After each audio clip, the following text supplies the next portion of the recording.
I know you were at Lenny's statue ceremony this past summer in Seattle. What do you remember the most about him? Just the person he was. Like, obviously, he was a Hall of Fame basketball player. But, like, if you ask anybody about Lenny, they'll say that he's one of the most amazing people you will ever meet. So to be able to, interact with him the last few months and be at his statue ceremony. Right. To interact with all his old players that he coached. Gary Payton was there. There was a lot of people there. It was just super dope to see everybody excited to celebrate Lenny and give him his flowers. And I'm glad I was able to do that before he had passed. So, thoughts and prayers to his family that I got to meet at that ceremony as well. So shout out to Lenny, man. He was an amazing basketball player, but even better person. I know you rep Seattle, hard, and you saw it from that video package as well. Seattle was in this guy's blood too. For sure. Every time I've seen him, it's been in Seattle. Okay. And, he's not even from there. So since he's played there, coached there, he's been like a was a broadcaster there. He was everything. Some of your games. He did. That's when I got to know Lenny back in college, when he would commentate some of my college games. Mm-hmm. And he would just give me the most advice ever about being a left-handed little guard, about going left and trusting your left.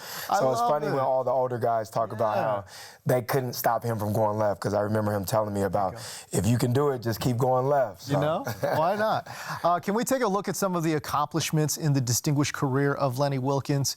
I mean, you take a look at this, Rudy, and you're thinking to yourself, okay, man, what a resume. He was a member of NBA's 75th anniversary team. Again, he is in there as a player. He's in there as a coach. He was a member of that dream team as well. 32 seasons as an NBA head coach. It's a resume that is incredibly impressive, Rudy.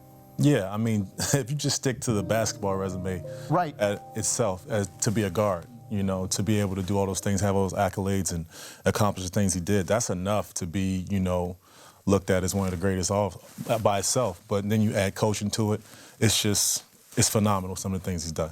And gentlemen, what wasn't on that full screen either was the fact that, again, we're talking about a guy here that was the second black NBA head coach, right? In an era where there just weren't that many African Americans in head coaching positions. This guy's busting down doors. Man, he's doing everything. Like, he's Hall of Fame in 3 different categories.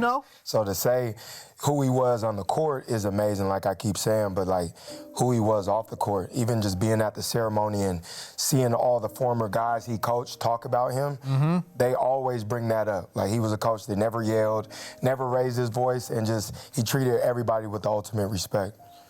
Yeah, Rudy, you think about that legacy there just in terms of, again, I think we look along the sidelines now and say, okay, yeah, that's a normal sight. Yeah. Back then, though, not really. I mean, just the impact he's had. His first coaching job was like 1969, and to be able to impact somebody like Isaiah, all this time later, it's just a testament to how much work he's put in and how influential he was. Yeah, it's again, just a legendary figure in the basketball community, whether you're talking about NBA collegiately, again, just a legendary figure throughout the entire basketball landscape.